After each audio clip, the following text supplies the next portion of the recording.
our opening hymn.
Is that too loud?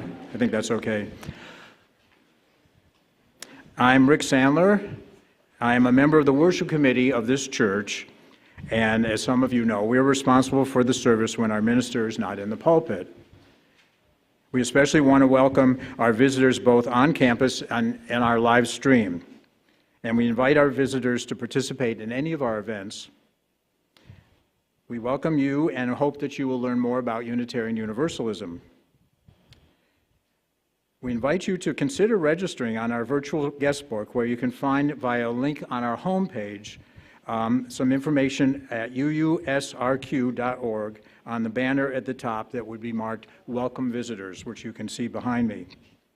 If you do register, we'll send you our weekly newsletter and Zoom links for some of our virtual events. And if you are in person, there's a sign-up sheet for visitors, and we're always glad to invite you to both of our coffee hours and our conversations after the service. And today is a special day. We have a potluck on the second Sunday of the month, which is today, and immediately following the service, and all are welcome whether you brought something or not. Another thing to be aware of, please, next week, not this week, but next week, there will be a multimedia open house for people who are interested in finding out more about how our wonderful multimedia team works back there. And so we look forward to getting to know you and spending some time with you. I am very, very excited and happy to announce our special guest speaker for today, Rabbi Jennifer Singer.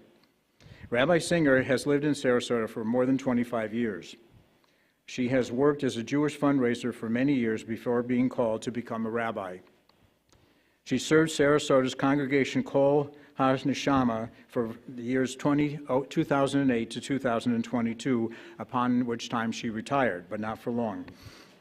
However, she immediately stepped into another part-time interim role at the Jewish Center in Venice. And now beginning this July, we're just talking about this, she never gives up. She will be the new rabbi at Temple Shalom in Port Charlotte. So we will look forward to that. She has authored many op-ed articles that I hope you've seen in the Sarasota Herald Tribune, and blogs weekly at www.rabbisinger.com. Rabbi Singer has graced us with her presence at a number of occasions, and we're delighted, of course, to welcome her back today. We'll now have a musical Introit.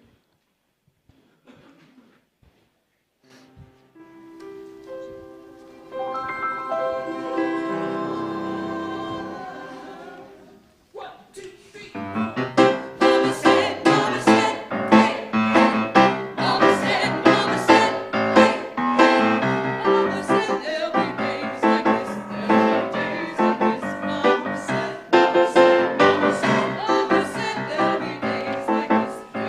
day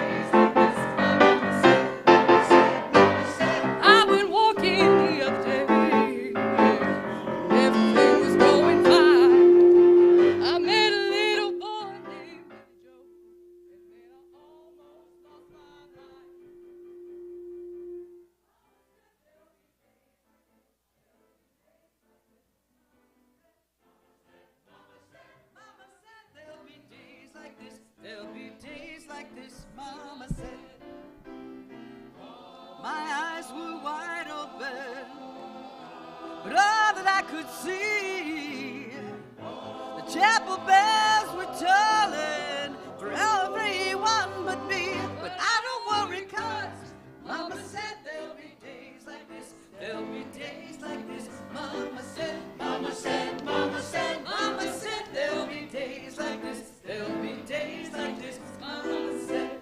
And then she said, someone will look at me like I'm looking at you one day, and then I might find I don't want it any old way. But I don't worry, 'cause Mama said there'll be days like this, there'll be days like this. Mama said, Mama said, Mama said, Mama said there'll be days like this, there'll be days like this. My mama said, Mama said, Mama said, hey, hey. Mama said, hey, hey. Mama said, hey, hey. Mama said, hey, hey.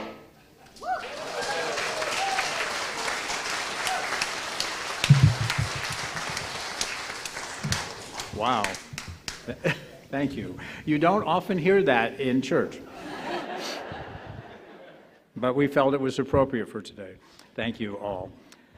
So I actually thought that I would explain a little bit about what is Mother's Day, and it's sort of an interesting holiday of sorts. Celebrations of mothers and motherhood can be tracked all the way back to the ancient Greeks and Romans, who held festivals in honor of the mother goddess Rhea and Cybele. But the clearest modern precedent for Mother's Day is actually the early Christian festival that was known as Mothering Sunday. Once a major tradition in the UK and parts of Europe, this celebration fell on the fourth Sunday in Lent and was originally seen as a time when the faithful would return to their mother church, the main church in the vicinity of their home, for a special occasion. Over time, the Mothering Sunday tradition shifted into a more secular holiday, and children would present their mothers with flowers and other tokens of appreciation. Mother's Day in the United States. The origins of Mother's Day as celebrated in the United States actually date back to the 19th century. In the years before the Civil War, Ann Reeves Jarvis of West Virginia helped start Mother's Day work clubs to teach local women how to properly care for their children. These clubs later became a unifying force in the region of the country that was still divided over the Civil War. In 1868, Ann Jarvis organized Mother's Friendship Day, at which mothers gathered with both former Union and Confederate soldiers to promote reconciliation. Another precursor of Mother's Day came from the abolitionist and suffragette Julia Ward Howe. Many of you probably would know that name since she authored the Battle Hymn of the Republic and was a noted Unitarian. In addition to that, in 1870, Julia Ward Howe wrote the Mother's Day Proclamation, really good there, a call to action that asked mothers to unite in promoting world peace. In 1873, Howe campaigned for a Mother's Peace Day to be celebrated every June 2nd. The official Mother's Day holiday arose in the 1900s as a result of those efforts and were followed by her daughter, Ann Reeves Jarvis. Following her mother's death in 1905, Anna Jarvis conceived of Mother's Day as a way of honoring the sacrifices that mothers made for their children. After gaining financial backing from a Philadelphia department store owner named John Wanamaker, in May of 1908, she organized the first official Mother's Day celebration at a Methodist church in West Virginia. That same day, also saw thousands of people attend other Mother's Day events at some of the Wanamaker's retail stores. By 1912, many states, towns, and churches had adopted Mother's Day as an annual holiday, and Jarvis had established the Mother's Day International Association to help promote her cause. And her persistence paid off in 1914 when President Woodrow Wilson signed a measure officially establishing the second Sunday in May as Mother's Day. Anna Jarvis had originally conceived of Mother's Day as a day of personal celebration between mothers and families. Her version of that day involved wearing a white carnation as a badge and visiting one's mother or attending church services. But once Mother's Day became a national holiday, it was not long before florists, card companies, and other merchants capitalized on its popularity. And actually, this is interesting. While Jarvis had initially worked with the flora industry to help raise Mother's Day's profile, by 1920 she had become disgusted with how the holiday had become commercialized. She outwardly renounced the transformation and urged people to stop buying Mother's Day flowers, cards, and candies. It obviously didn't work. It's by the way, I looked this up the other day. It's a $35.5 billion industry. So, as I close, here's a couple of thoughts. How many Jewish sons does it take to change the light bulb? Mom, don't worry, I'll just sit here in the dark.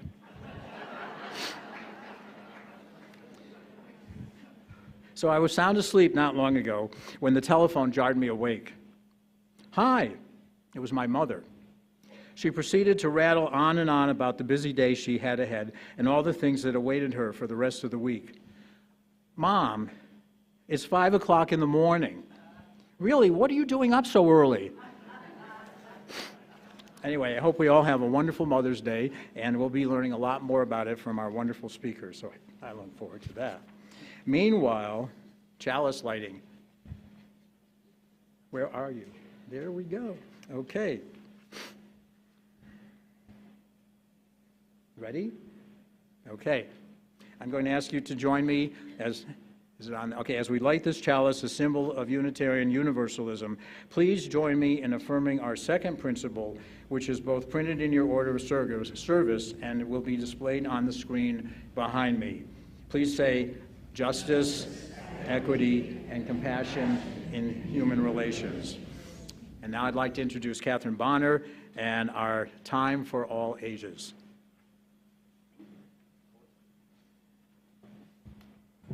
And good morning. Thank you. I just wanted to point out, because my kids may actually watch me today, I am wearing my Wonder Woman pin that they sent to me for Mother's Day. Yes, yes! So today's story is dedicated to all of those who have mothered or nurtured us through our lives. Today's story is All Moms, written by Sarah Kate Ellis and Kristen Ellis Henderson, and illustrated by Max Rambaldi. Some moms are silly, and some play guitar. Some moms fly airplanes, and others fix cars. Some moms make signs and march in parades. Some moms give kisses and make lemonade. But all moms will help you and come to your aid. Some moms are sporty, some craft and paint. Some moms are early and others are late. Some moms are bosses when they go to work, and some moms are doctors and fix people's hurts. But all moms love birthdays and yummy desserts. Sometimes it's one mom which gets it all done. They work twice as hard to make our lives fun. Janie's two dads give hugs just like moms, and Joey's great Nana sings lullaby songs. But all are there to help us be strong. Some moms give snuggles, some play pretend. Some moms read stories or help you make friends. Some moms encourage when you're feeling shy, and some moms hold you whenever you cry. But all moms' love is big as the sky. So I'd like to now invite our children and youth to join their teachers in their classrooms so that we can further honor the nurturers in our lives. And if you're new, don't worry, come with me and I will show you the way. Thank you.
Beautiful. We come to this time in the program that we call centering in words. I think I need this to go down. There we go. Is that better? Good. This is a time when we can reflect a little bit on our week and collect our thoughts as we go into some silent moments and be together in times of worship. So I have a few words centering in words. On this day, let me keep for a while what must drift away. On this day, let me be free of the burdens that must return. Help me to withdraw for a while from the flight of time. Contain the retreat of the hours and days from the grasp of frantic life. Let me learn to pause, if only for this day. Let me find peace on this day. Let me enter into a quiet world this day. These are the words of Rabbi David Polish. And I encourage you to spend a few moments in silence.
One of the reasons why I like being a worship leader is that I get to pick the hymns, but he picks all the other music, and it's always so wonderful, and we are so blessed to have you in the choir. Thank you so much.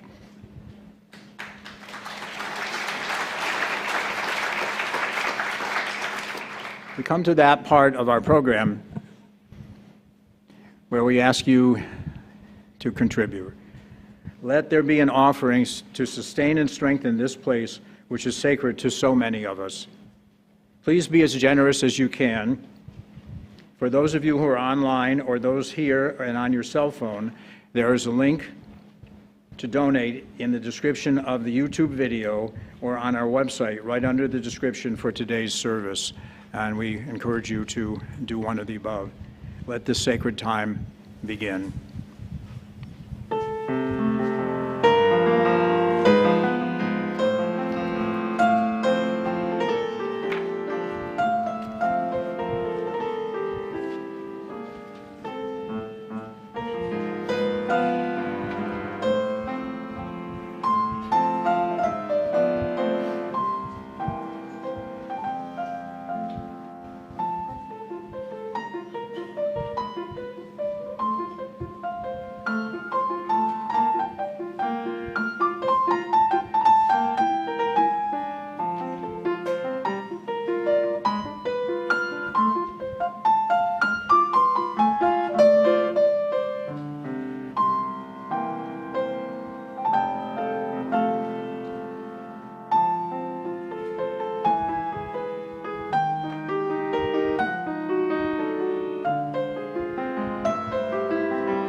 Thank you, and I always look forward to being here.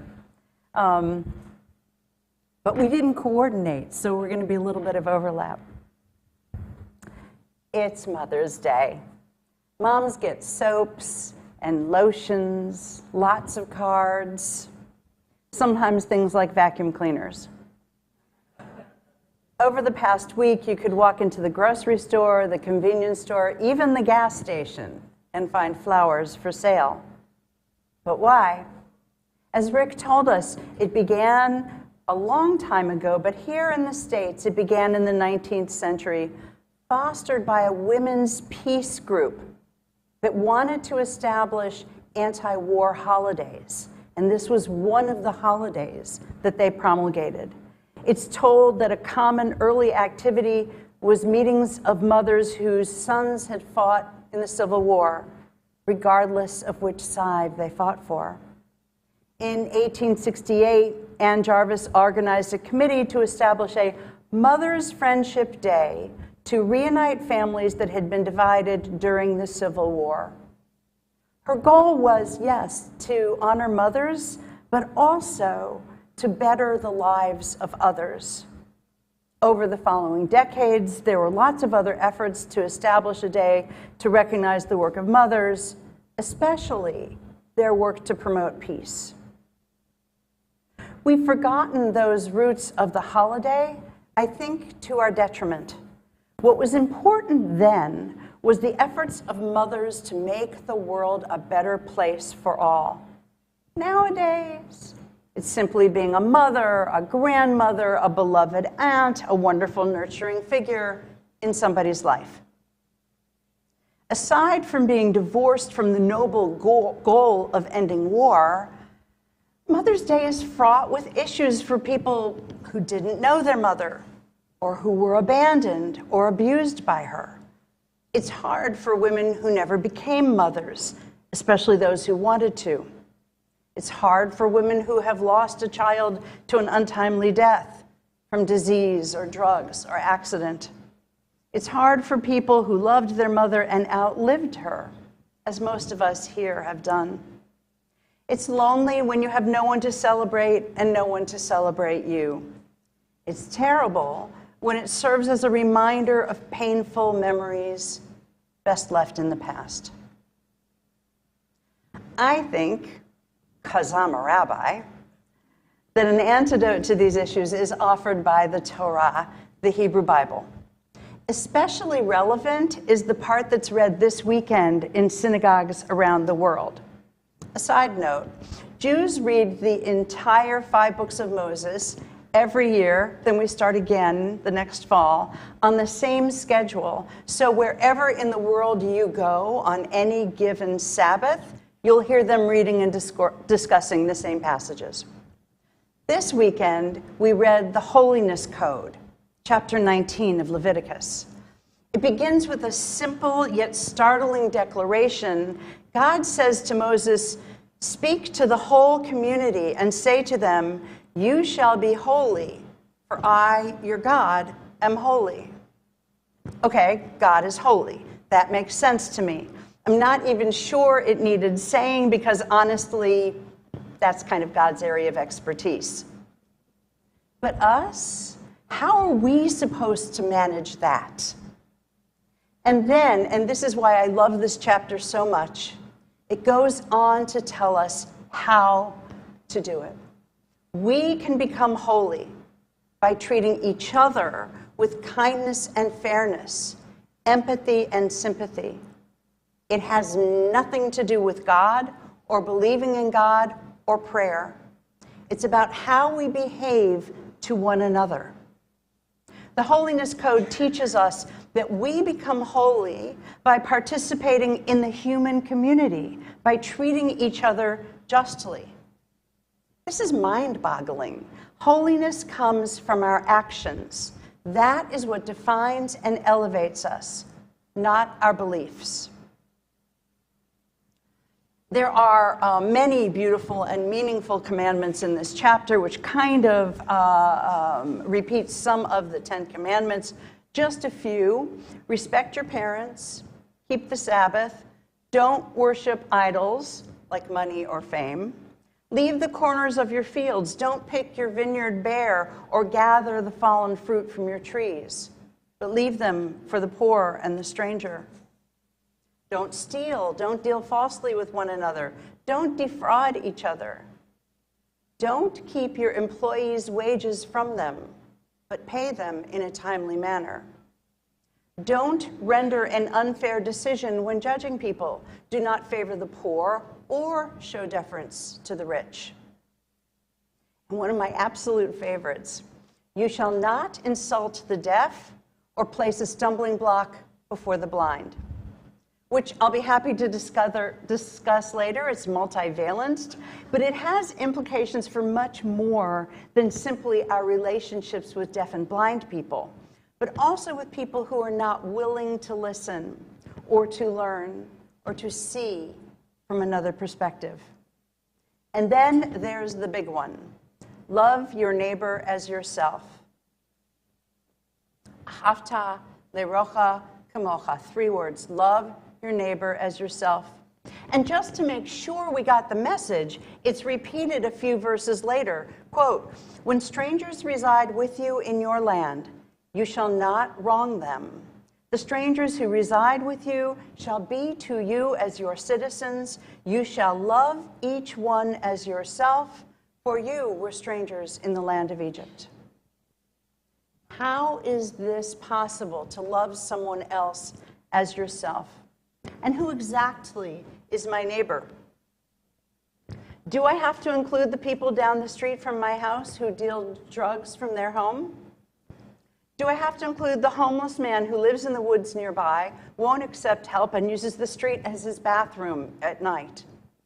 Do I have to include the mother who never touched her kids with her hands, but said and says terrible things to them on a daily basis? Do I have to include the Hamas terrorists who attacked neighboring Israel and murdered wantonly? The injunction to love is relatively easy when your neighbor is likable, although still a stretch. It feels impossible when the neighbor is unlovable. I want to take a moment to point out that the Bible never commands us to love our mother or father. Respect them, honor them, yes, but not love them. Instead, we are given the impossible task of loving the other as ourselves, the person we don't know, the person we do or don't like, but with whom we share this neighborhood. And today, the neighborhood is the entire planet. Commanding feelings is tricky. Behavior is different. You can tell me to be nice to someone, you can't make me like them. But that is exactly what the Torah asks of us, without regard to the neighbor's merit as a member of a functioning society, without judgment and without prejudice. This is so difficult that I think it may be the definition of a messianic age, a time when we can love each other without reservation. This is what the women's peace groups of the 19th and early 20th centuries were hoping for when they created Mother's Day. They had lived through a terrible and bloody civil war. Unbeknownst to them, the world was about to experience 2 more wars that were even more horrible and bloody. But I don't think that would have stopped them. Indeed, it probably would have spurred them on. I understand that what we call the matzav, the situation in Israel and Gaza today, was discussed here last week. All I will add is that today I saw a video of a protest in Tel Aviv yesterday, day before yesterday, it was on Friday afternoon, against the Netanyahu government, filled with Palestinians, Arab Israelis, Jewish Israelis, Christian Israelis, and people of every background. It gives me hope. I don't know what tomorrow will bring. All I know is this: the Southern and Northern mothers who fought the Civil War by coming together were right. The mothers who manifested peace in the face of violence in Northern Ireland were right. And their efforts helped bring about the Good Friday Agreement of 1998. I read a quote from one of those mothers. She said, "When I told the people of Northern Ireland that I was an atheist, a woman in the audience stood up and said, 'Yes, but is it the God of the Catholics or the God of the Protestants in whom you don't believe?'" No one said this would be easy, but the quest for holiness is not optional. This Mother's Day, we women and men must rededicate ourselves to working for peace and security and safety for all, for the sake of ourselves and all the generations that follow. Thank you.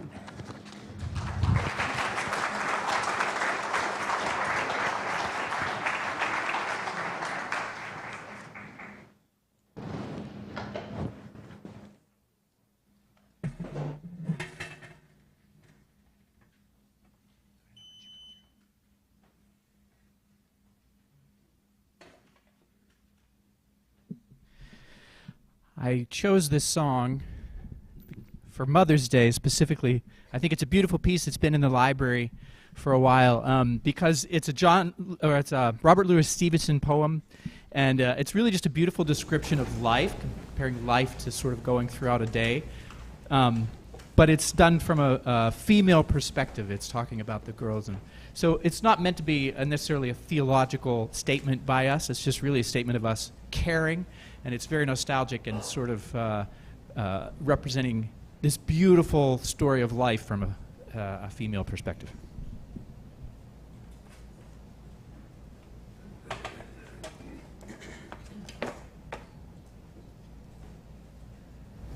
Oh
Dear God and God of our ancestors, a poem prayer by Rabbi Ruth Abush Magder. Through the generations, our collective mothers have struggled and sacrificed, celebrated and rejoiced, persevered and flourished, and for this we are grateful. We thank them for all they have done and tried to do. On this Mother's Day, we ask that you bless all the mothers, that they find strength, clarity, patience, and love to be all that they can and want to be. On this Mother's Day, we ask that you bless those who are missing their mothers, mourning their absence, or whose relationships are tinged with regret. On this Mother's Day, we ask that you bless those mothers whose hearts are broken and who are missing their children. On this Mother's Day, we ask that you bless those who are seeking to become mothers. On this Mother's Day, we ask that you bless those whose love and care provides mothering throughout our community. And may we all navigate our days with grace and love so that our motherhood journeys will be counted for a blessing.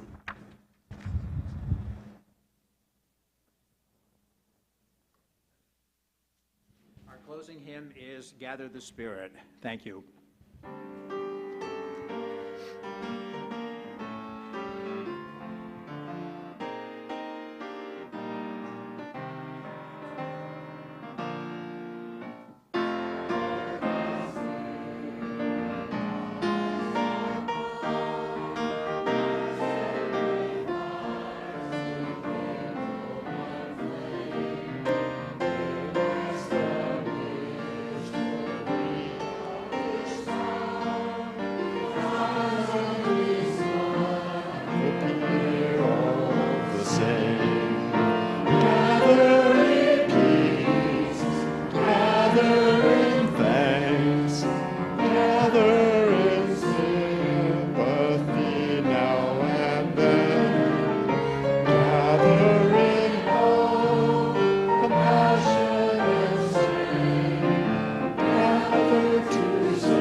There's a prayer in Judaism called the Kaddish. There's several different forms of it. It's so special, you're not supposed to say it by yourself. You're supposed to say it in a group of at least 10 people. The last line of it says, Oseh shalom b'mramav, hu ya'aseh shalom aleinu v'al kol Yisrael v'yimeru amen. The one who makes peace from above make peace for all of us, for all Israel, and we say amen. Many of us in my community have added a phrase so that it ends with Ve'al kol yoshvei tevel. So now it says, the one who makes peace from above, make peace for all of us, for all Israel, and for all who dwell on earth. I believe very deeply that you cannot have peace just for one people or one group or one country. Peace has to be for everyone. And so adding that phrase, Ve'al kol yoshvei tevel, and all who dwell on earth, is critical to anyone who wishes to be in service to community. I know that there are a lot of people who grew up in a Jewish background who come to the Unitarian Universalist meetings, so join me if you know it. Oseh shalom bimromav, hu ya'aseh shalom aleinu, ve'al kol Yisrael, ve'imaru, amen. Ya'aseh shalom, shalom aleinu, ve'al kol Yisrael, Yaseh shalom, shalom aleinu, ve'al kol Yisrael, ve'al kol yoshvei tevel, and we say, Amen. Thank you.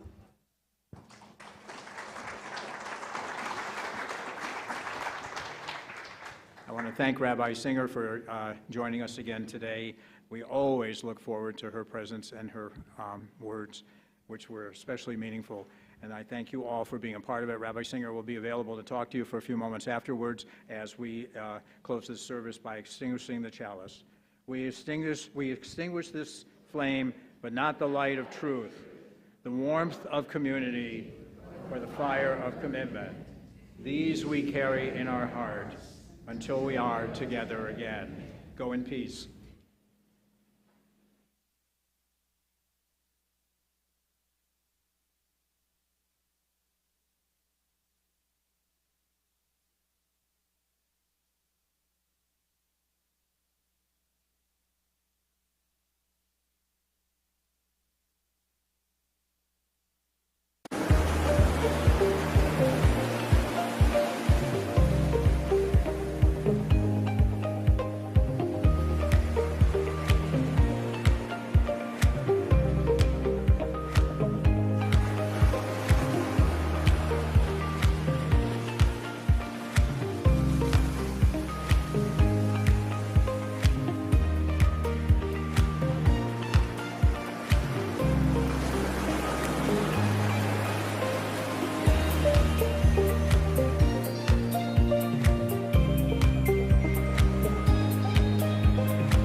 Thank you.